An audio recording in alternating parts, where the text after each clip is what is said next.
which is this iteration is through our ACCEL program. And as always, we bring you exciting news from around the Delaware Valley and beyond as part of this series.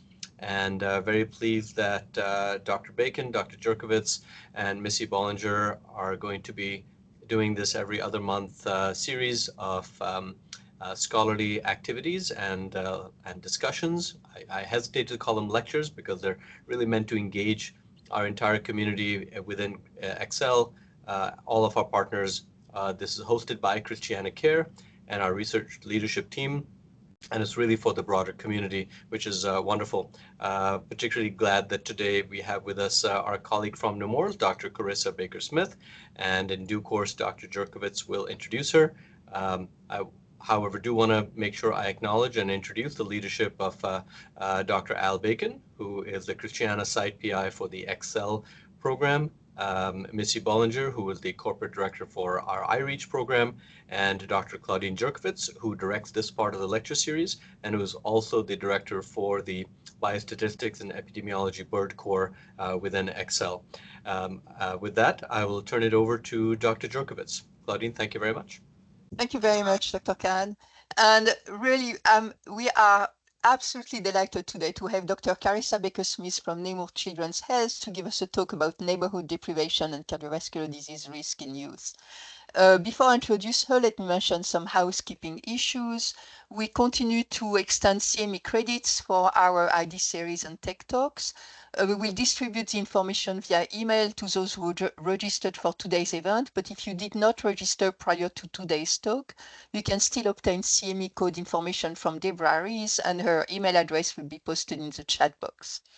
Our next presentation will be a tech talk, and that will be on August 1st, which is a Thursday. That will be at noon. And we have a faculty from Delaware State University, Dr. Chess Stratton, who will talk about expanding AI and sex data footprint for equitable health outcomes in our lifetime. So I'm sure this will be a fascinating topic also. So Thursday at noon on August 1st. So again, I'm really excited to introduce Dr. Baker-Smith here to our community. Dr. Baker-Smith is a pediatric cardiologist at Nemours Children's Health Children's Hospital here in Delaware, and she's also the transplant cardiologist there. She's director of the Pediatric Preventive Cardiology Program and co-director for the Nemours Center for Cardiovascular Research and Innovation. She's Associate Professor of Pediatrics at Sidney Kimmel Medical College at Thomas Jefferson University. She obtained her MD from University of Pennsylvania Perelman School of Medicine and did her residency in pediatrics and fellowship in pediatric cardiology at Duke University. She also obtained a Master in Public Health in Biostatistics from University of North Carolina, Chapel Hill. She has had multiple awards over the years and also was chair of the American Heart Association Prevention Committee, Atherosclerosis, Hypertension, and Obesity in the Young Committee. She has had prestigious positions in many national pediatric and cardiology professional associations over the years. She has a very large number of peer-reviewed papers and multiple book chapters. She's a teacher and a mentor. She also has a very active research program and with several supplement grants from NIGMS, either as PI or co-I. And she's also a very popular speaker and has had many invited lectures. So we are very lucky today to have Dr. Baker-Smith here with us. Thank you. Thank you for being here with us. Well, thank you very much for that invitation. And I apologize, I'm looking away from the screen. I pulled up the presentation on another computer here, which actually has the camera, so I could keep an eye on the chat box. But I do thank you very much. And thank you, Dr. Jerkovitz, for that wonderful introduction. The title of my talk today is Big Data, Neighborhood Deprivation and Cardiovascular Disease Risk, beginning in youth. And as was highlighted, I hope this is an opportunity for us to have dialogue about this topic, as it is near and dear to the work that I do on a daily basis. So these are my disclosures. I do sometimes participate in some consultant work, and most recently in a topic related to a rare form of familial hypercholesterolemia. And as Dr. Jerkovich has shared, I do have funding through NIGMS, and we'll present some of the work, the data from that work in this presentation. So over the time allotted, I thought that we would review a couple of key topic areas. In particular, we were going to review cardiovascular health status of youth in the U.S. I wanted to kind of ground this conversation in where we are in the U.S. And this applies unfortunately to many high-income countries, so outside of the U.S. As well as low and middle-income countries, but we will focus on the U.S. for this particular talk.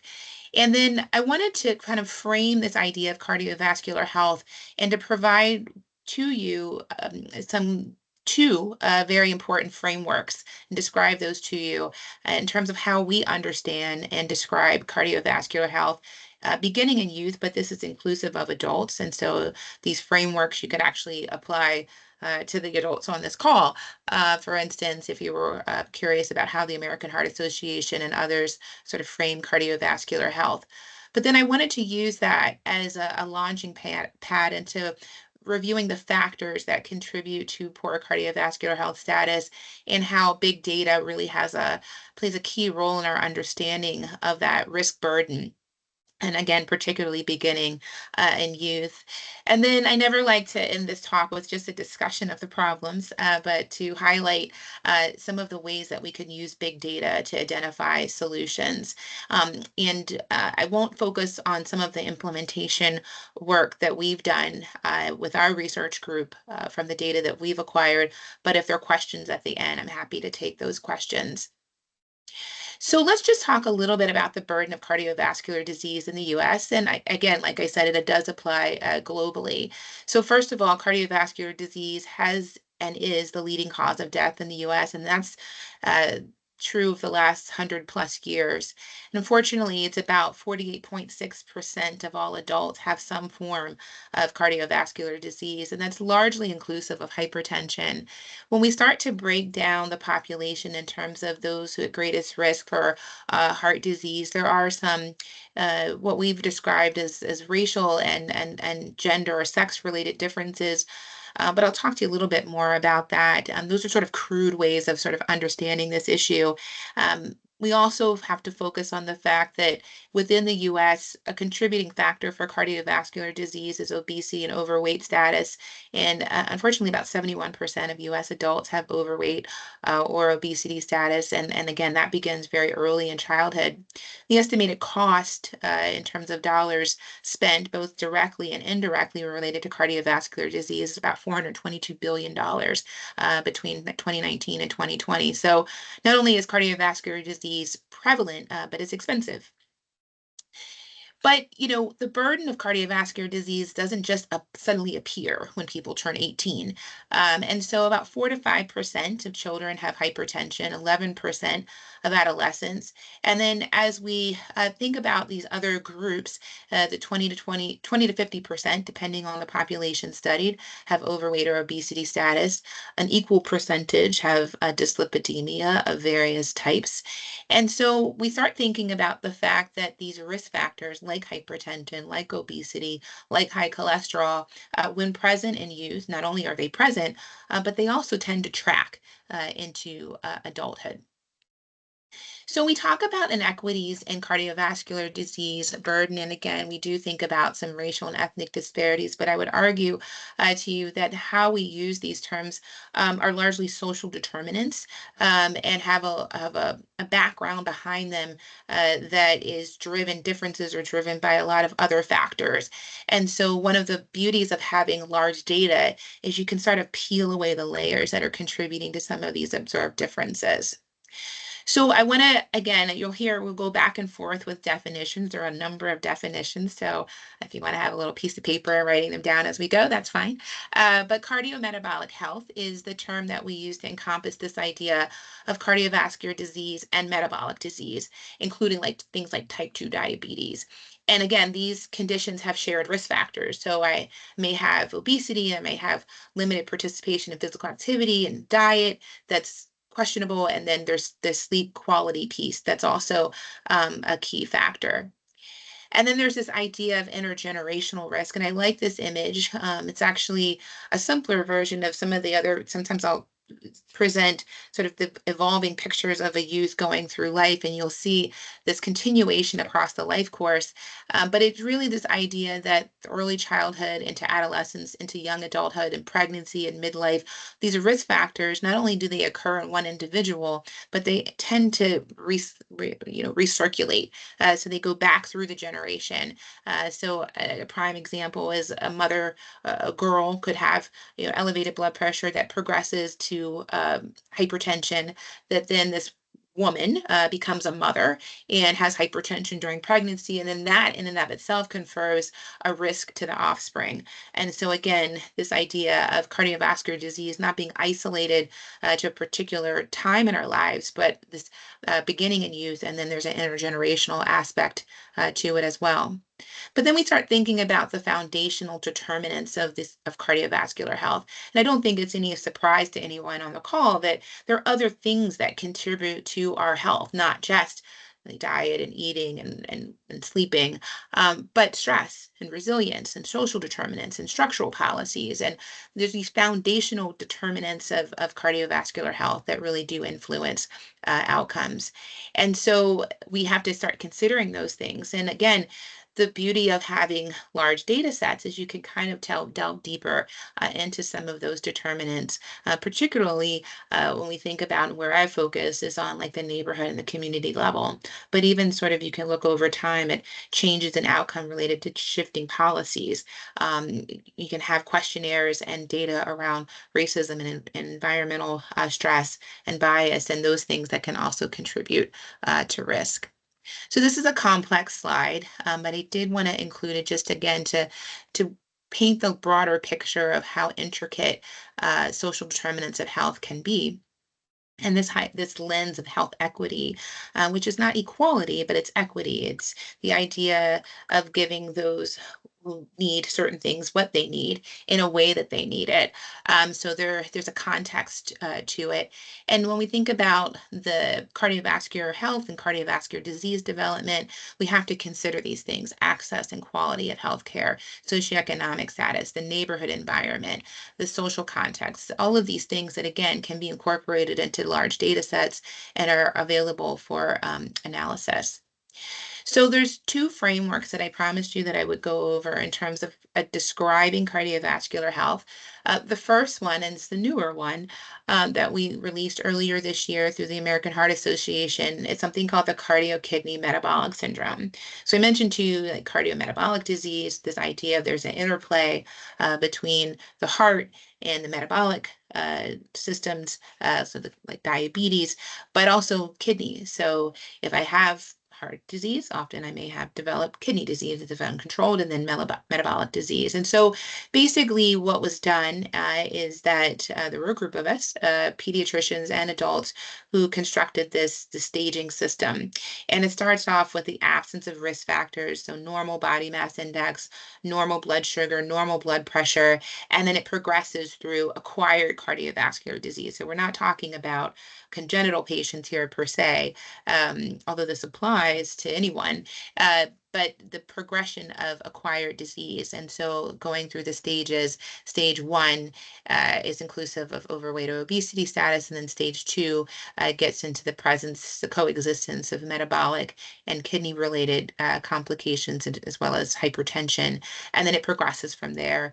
So then we start thinking about subclinical signs of atherosclerosis, and then the presence of atherosclerosis. And so again, if you think about sort of how heart disease develops, it develops through stages. Someone doesn't just develop plaque in their arteries right away, but there are these steps that happen. And so what we're talking about is understanding that framework. So there's one other framework to consider, and this is the older, about though modified in 2022, and this is the American Heart Association's Life's Essential 8.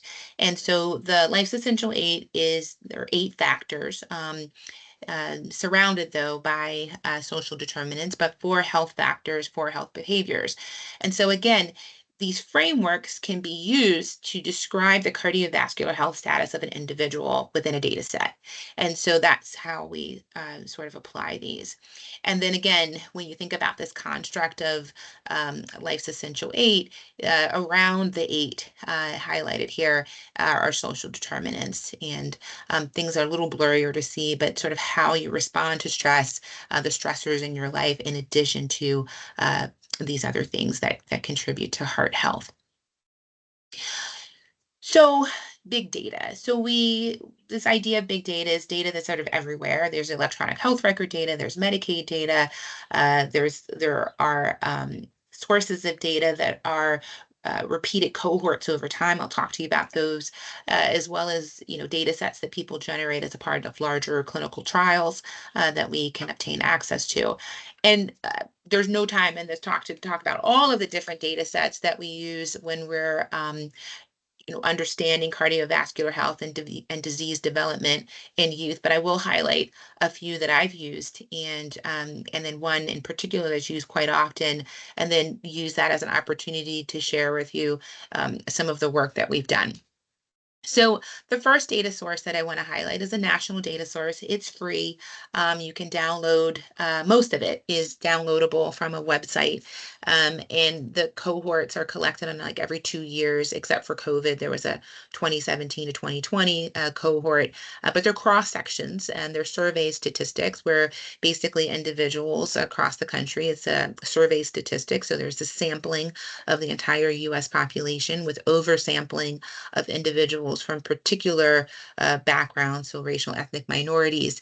And there's a collection. There's survey questions as well as laboratory testing, as well as vital sign assessment that's been stored and de-identified and stored within these data sets. And it's a wealth of information. But like I said, they're cohorts of 2 years, and they're not the same sample. So you can't follow these patients longitudinally. You can look at the different cohorts over time to see how, within a population, within the US population, how particular disease or cardiovascular health status has evolved, but you can't actually follow those individuals. So it's observational, but it's a useful source. And so there are lots of articles out there. This is just a sample of one looking at the prevalence of elevated hypertensive blood pressure among children 8 to 17 years of age using this NHANES. And so they started at 2011 and went through 2018. And so you can see the estimated prevalence, and just like I quoted, about 4 to 5% of youth have hypertensive disease. And then other countries, I just wanted to kind of add this, the other countries have a similar, they've adopted. So Korea has its own National Health and Nutrition Examination Survey data, and they too will estimate prevalence of disease based upon their cohort.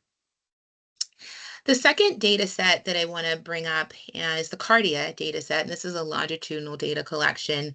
Individuals are enrolled beginning at 18 and extended through 30 years of age, and they're followed up over time. And I just wanted to highlight this data set because it is used quite extensively, especially when understanding the Life's Essential 8 cardiovascular health score that I mentioned to you, that framework. And it's used, that score combined with this data set is used to predict, and I'll show you some of this, predict likelihood of developing hard cardiovascular disease in adulthood. So it's a nice data set for that. The retention rates within the data set were pretty good. On the right here is what we call blood pressure tracking. So this is, they took the mid blood pressure and then tracked the blood pressures over time and then divided it into groups. So it's like group trajectory modeling. And so those are ways that these data sets can be applied to understand how a particular component of the cardiovascular health score, for instance, in this case, blood pressure, evolves over time. The third data set that I want to mention, and again, this is one that we use, is PEDSNet. PEDSNet is PCORI funded. It's a multi-institutional clinical research network, although at Nemours, we can use just the Nemours data without having to go through special approvals or institutional approvals outside of Nemours. And it's longitudinal as well. It's derived from the electronic health record, and all of that data is then put in sort of a common data model so that the codes are the same. So you have sort of the same variable applied to the same data across electronic health records, especially important when we're, pulling data from like, Seattle or Chicago, and combining that with Wilmington data. And then you've seen this slide before, but what's added to this are these indices. So what's nice about the Nemours PEDSNet data set is that in addition to things like blood pressure measurement and diagnoses like of dyslipidemias or actual lipid levels, we have geocoded indices that have been added. So when we start thinking about the relationship between these social constructs and cardiovascular disease, we actually have indices that we can use to describe those relationships. And the social vulnerability one is, one that's particularly helpful for things like Katrina, where it was trying to understand, how ready a community was to respond to a natural disaster, for instance. There's a food security index. There's area deprivation, which looks at the census block group and asks the question of based upon 17 variables, what's the index of deprivation, and how does education of those in the community, access to resources, transportation, a variety of factors that I'll go over, what is that index for a particular community? And I'll show you how that one's even publicly available. You could put your own address in and find your own area deprivation index. And then environmental justice is another where we start looking at PM 2.5 and lead exposures and carbon monoxide and all of these things that can potentially have an impact on cardiovascular health. So again, peeling back the layers of what may be contributing to what previously or we continue to describe as, ethnic and racial and subpopulation disparities in outcome. You start to peel back the layers and see, are there differences in where people live or what they're exposed to that may influence that risk.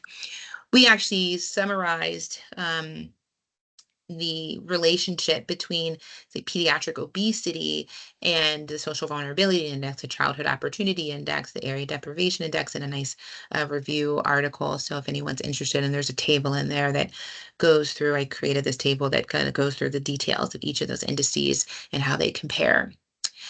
But the purpose of this talk is really to share with you some of the work that our group has done using some of the NIGMS funding to better understand the development of cardiovascular disease and declines in cardiovascular health status through the lifespan.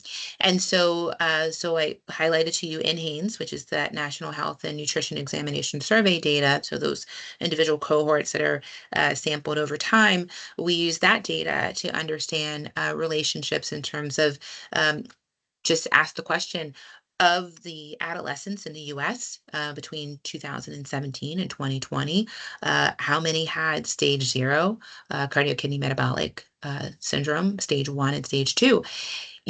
I present this data, the last time I presented this was in Toronto, and everyone is always shocked, and adults are shocked, because their thought, anyone's thought would be, well, of course, if you're looking at kids, they should all be stage 0, or a large percentage of them should be stage 0. But you'll see here, it's actually not. It's actually 58% have stage 0, whereas as you go through, stage 1's 35%, stage 2, 7%. So it's not that our youth are all that healthy.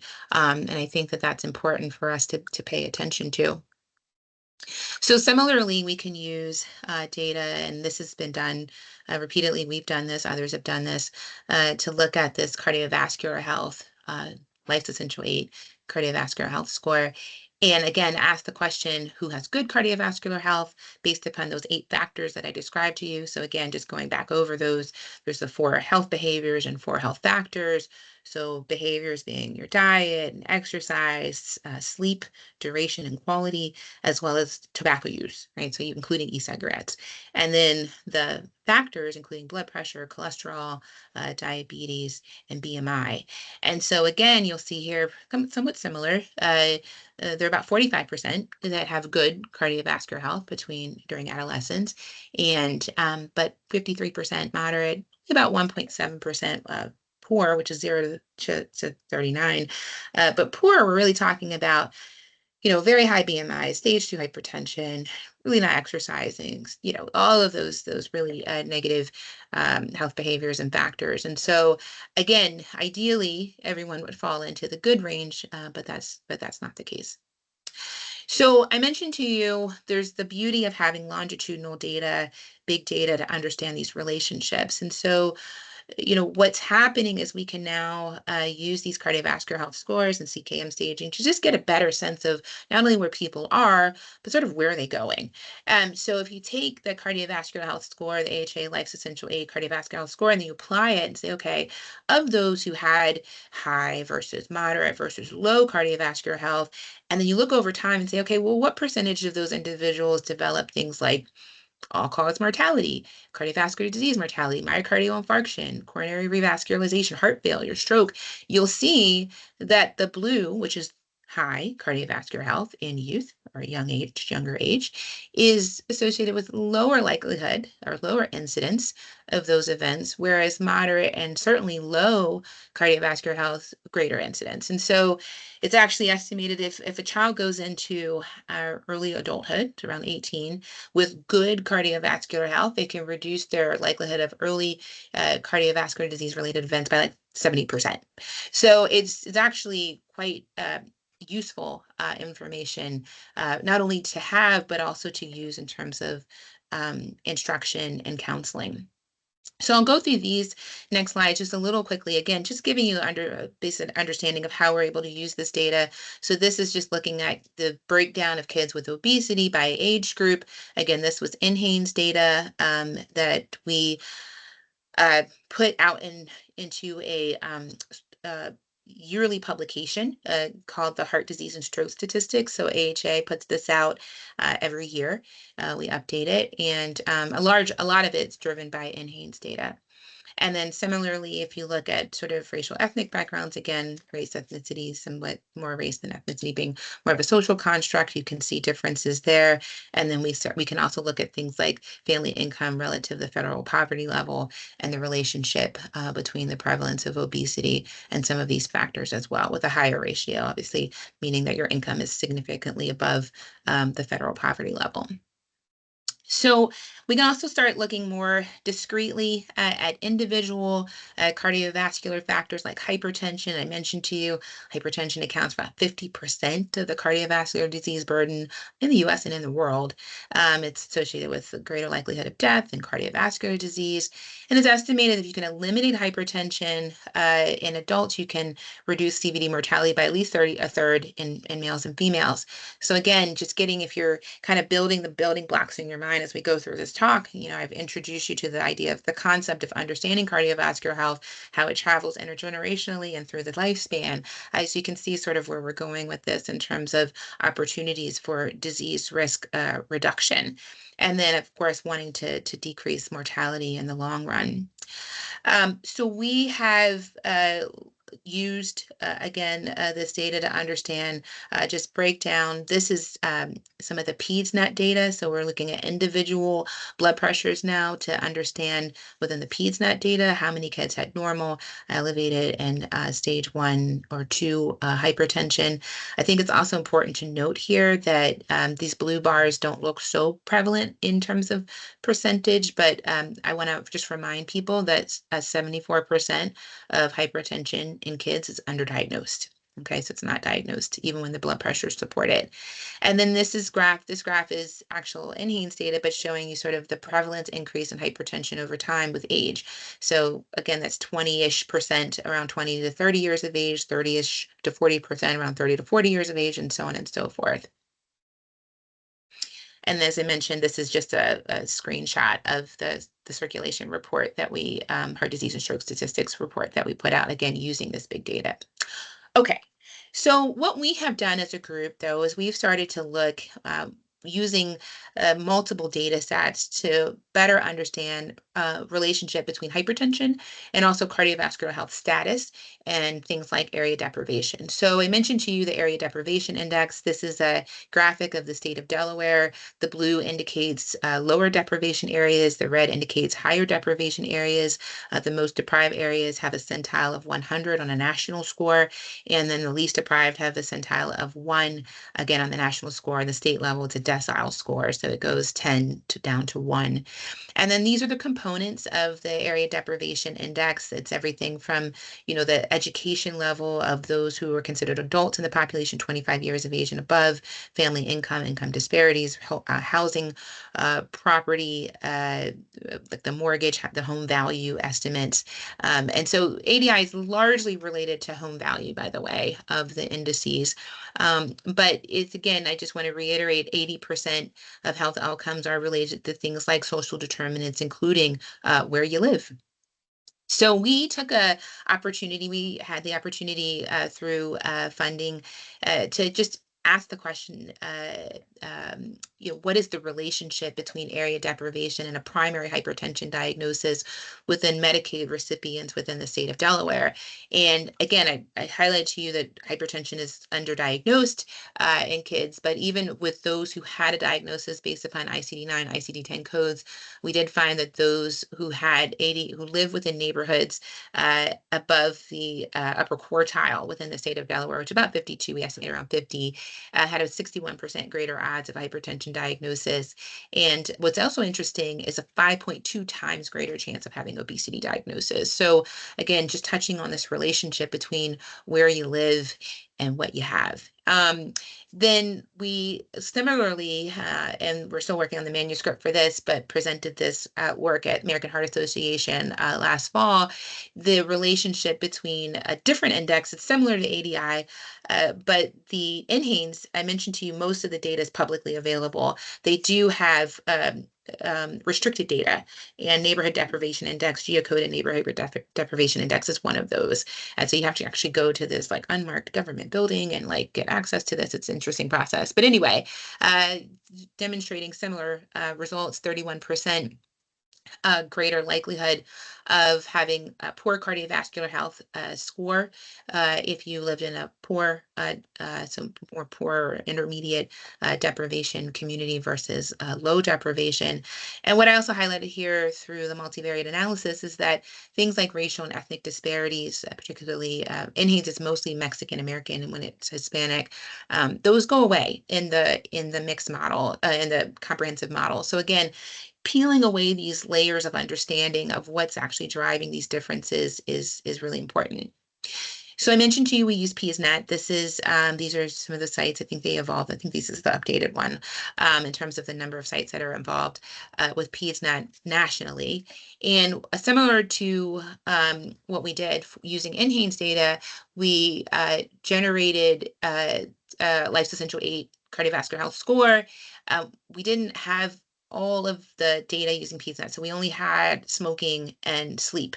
We didn't have diet and exercise because it's an electronic health record derived data set, but we did have all the health factors. And then we created this Life's Essential, I guess, modified Life's Essential 8 score, which is okay because this is why the score is constructed the way it is. You can include the variables you can include and exclude the ones you can't. And we generated a cardiovascular health score and then asked the question, what's the relationship between these geocoded indices of area deprivation and cardiovascular health? And saw something similar. So with those who live within the highest deprivation, and here we use ADI 52, 46% greater odds of poor cardiovascular health status.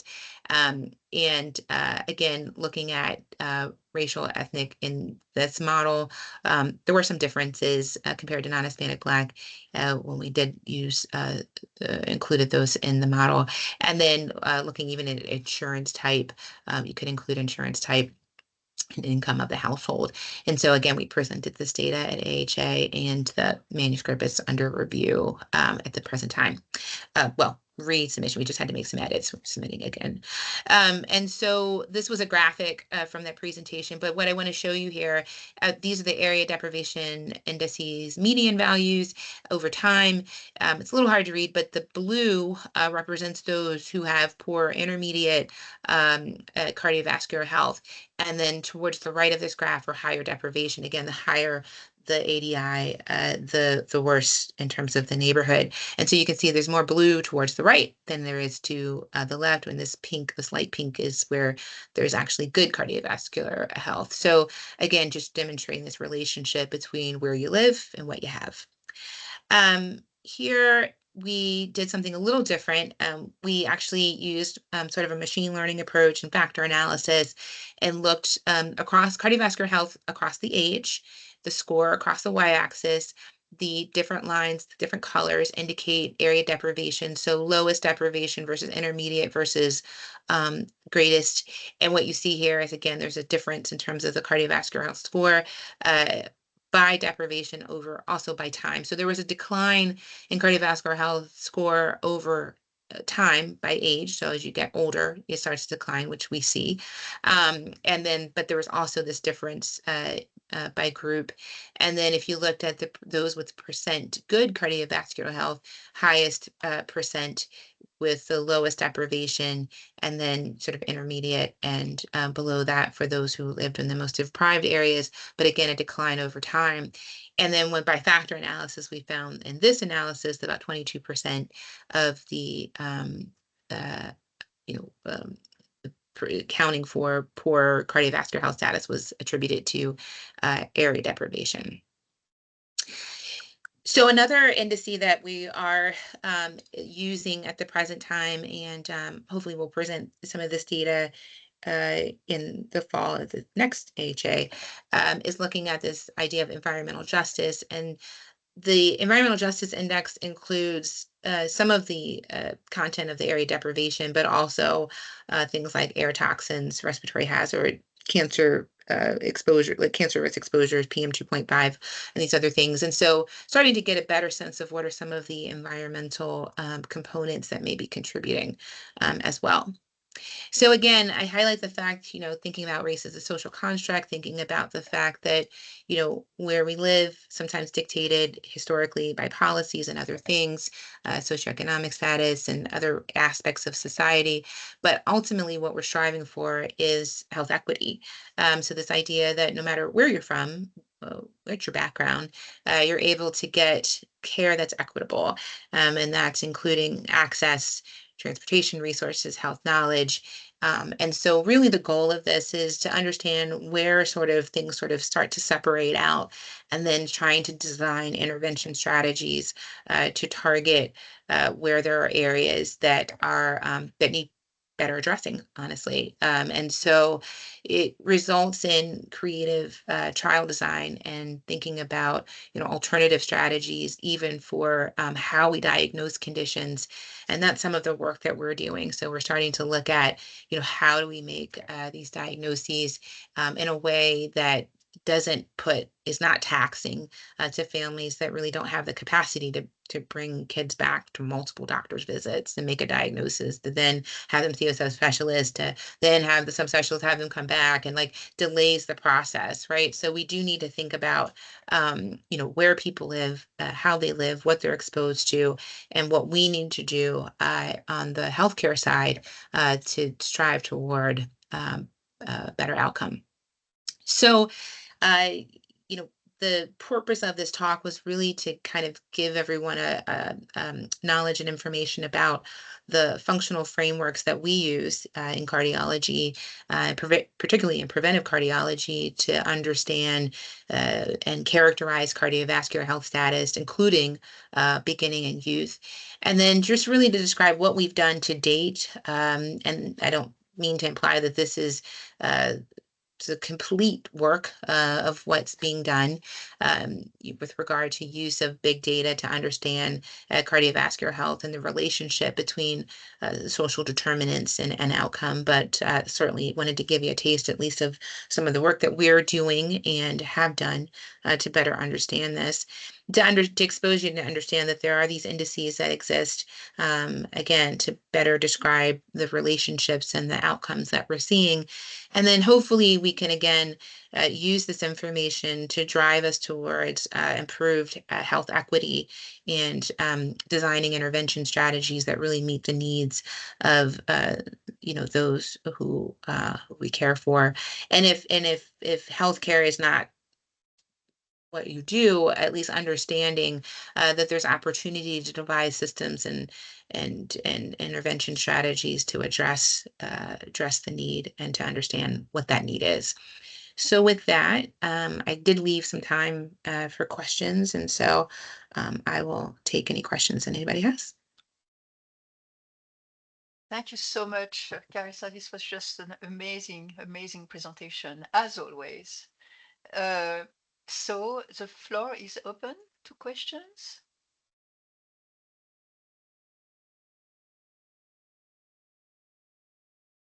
Well, while we wait, I have a question actually. So did you look, or are there any is there any research between the relationship between the parents and the children? I mean, I know you showed that in your slide of the cycle, but in cardiovascular health and the association with social determinants of health and the ADI, do you see the same thing?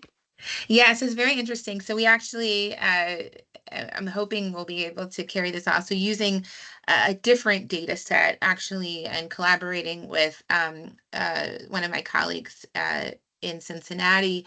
So we have a different cohort of girls who were actually enrolled at 9 to 10 years of age who were followed longitudinally. And we're now in the process of trying to recruit their offspring back and characterizing their cardiovascular health. And so, but we do have data. There are parent-child dyads to demonstrate the relationship between the parent's health and the child. So one classic example of that is the Barker hypothesis. So that looked at Barker hypothesis looked mostly at gestational age and also like birth weight and the relationship between gestational age and birth weight and hypertension development at around 10 years of age, and then latter adulthood, and demonstrating that there is this relationship between a child's birth weight and then their likelihood of developing hypertension later, but understanding as well. And there are some sort of more immediate dyads. So in the first few years of a child's life, looking at the relationship between things like gestational hypertension and hypertension in the offspring. And we do know that some of the women who have hypertensive disorders of pregnancy had hypertension before they became pregnant as well. So there's some of that data. We have sort of a different approach. We're looking at some of these other social factors as well. But I think there's a lot of interest, and certainly there are people looking at like the placenta and changes in the placenta related to some of these exposures leading to adverse events for the offspring, cardiovascular health for the offspring. This is fascinating. Dr. Wimmer has a question. I do. That was an awesome talk. Thank you. I'm one of the adult cardiologists at Christiana, and I have a question just about sort of hypertension. One of the things that we are talking about here is we are about to roll out something called renal denervation, which is a procedural treatment for hypertension. And one of the things I was just thinking about while you were talking is if hypertension becomes more and more prevalent in children, for instance, one of the barriers, particularly people who suffer, sort of are battling against some social determinants of health, is the ability to take complex medical regimens for the rest of their life in the treatment of hypertension. And whether something like a procedural treatment for hypertension, even though it's expensive up front, might actually be a nice way to address this in populations that have to struggle against all these social determinants. Yeah, it's interesting. So one of the things that, and actually I'm in the process of, I just had to make some edits and resubmit this, but so she got this week. So there's the idea of blood pressure tracking. So it came up with this framework of blood pressure tracking in kids, which is this idea there's low, moderate, high risk groups, and there's like a low increasing or forward increasing. What I don't know, and I question this in my own clinical practice, is there a group that kind of, well, I describe this group that goes up and comes down. The blood pressure goes up and comes down. And the blood pressure could come down and enter the non-hypertensive range with pharmacologic therapy or some sort of intervention like that, lifestyle. But there's also sort of regression towards the mean and like other physiologic processes that I don't know that we have a great idea around just yet. So I'm not 100% sure that all of the well, I should say it's true that not all of the kids who have hypertension as kids will necessarily have hypertension as adults. There's tracking. The correlation coefficients for the tracking are about like 0.4 or so. They're a little bit better as the kids get older and the shorter duration. But there may be some other changes that happen before everything sort of sets in finally. And so something like renal denervation or some sort of procedure like that, I would say I probably would lean towards, if it's a really high risk group, that's different. And there's probably going to be some subpopulation we need to think about, just like in FH, there's like this subpopulation that needs lipid apheresis. Most kids don't need that. So there may be an opportunity for that, but I think that's going to be rarer than the majority. The majority, you know, the physiology, I gave this talk at PS a couple of years, the physiology of hypertension is so complex, as you know, right? I mean, take a whole wall and like really small writing to understand like the full physiology, but there's an evolution to it as well. And so my hope is that by focusing earlier enough in a life course, we can avoid the need for, you know, these types of procedures if possible, right? Like the goal would be educate, you know, get them on that low salt diet, get them exercising, have them lose the weight, not develop hypertension, get the moms healthier. Some of this is going to take generations, right? And that's not to mean that every woman who develops preeclampsia is because she had, you know, hypertension going into it. There's certainly other factors that contribute, but I think for what we can do to prevent the earliest onset of hypertension, to lower that area under the curve, to lower the trajectory, to get them into a, you know, that, like I said, that lower trajectory group, I think that's going to be helpful. And I'm hoping that by doing so, we can avoid, you know, the need for, you know, procedures, including stents and, you know, coronary disease management. That's the thought. Thanks, Carissa. There is a question in the chat from Dr. Chen. Maybe, David, if you want to turn your microphone on. No? Oh, no. Anyway, do Yeah, you sorry. want me to... So question is, when looking at environmental variables, and I saw that you were looking at things like lead exposure and others, the relationship, if there is, or the sticky one between violence exposure, recognizing that many of the same communities are exposed to all of these things together, and it's very difficult to pick apart those confounders, what's contributory or causal and not. But I know when I look at the violence literature, it keeps referencing this association with cardiovascular disease, and just curious as to whether there is even a way to approach that in the big data. Yeah.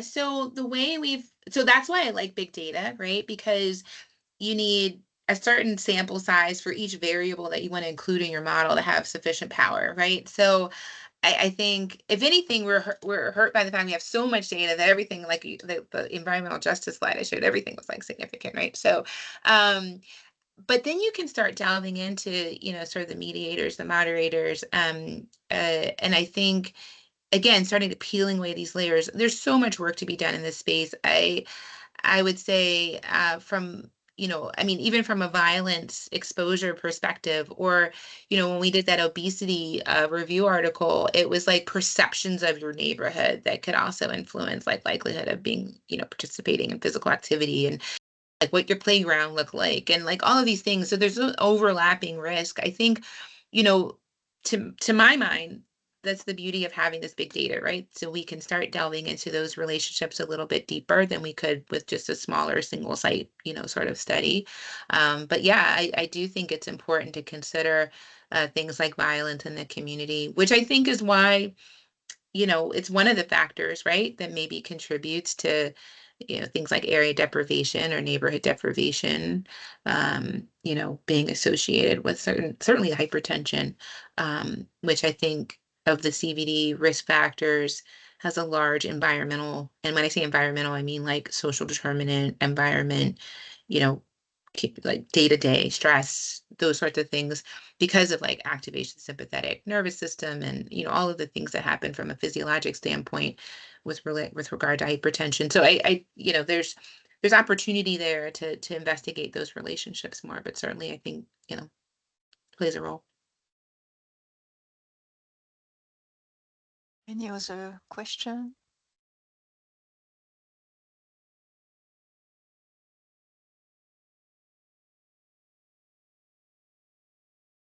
All right, I don't see any other question. And just a quick comment also. I read not very long ago an article about, you know, it's the effect of generational trauma and all the influence of epigenetics and things like that, which I think is a major also risk factor, right? Yeah. I think, I mean, this is really very, very interesting. Yeah, Is I it think something that you can get? I mean, I don't think you can get it get from not from, so it depends from on your the data set. There's some studies, I think Shipahoy, when I was just looking at there, so it was an AHA funded study, Shipahoy, was just like basically it's like the onset of adult hypertension in kids, and looking at, and they use ambulatory blood pressure monitors. And so it looks like they did capture some epigenetic information. Certainly other people have looked at like so my adult colleague Tiffany Powell Wiley, who was actually crucial in terms of getting access to the NDI data through NHANES, but their group looked at telomere length. So then this is a different question than what you asked, but like longevity, even so, is tied to telomere length. And so you could see there were reductions in telomere length based upon where you lived. So like it's just when we think about like social factors, I think I think that's why we have to remember not everybody's coming to the playing field from the same place, right? And so considering that, you know, we have to think about how we want to design these interventions to fix the issue too. Yeah. All right, so I don't see any other questions. Well, thank you so much, No, Dr. thank you for Becker-Smith. having me. This was a wonderful presentation, and we'll talk again, I'm sure. Yes, yes. Well, thank you. Have a See you wonderful soon. day. All right, thanks a lot. Thanks. Bye. Bye-bye.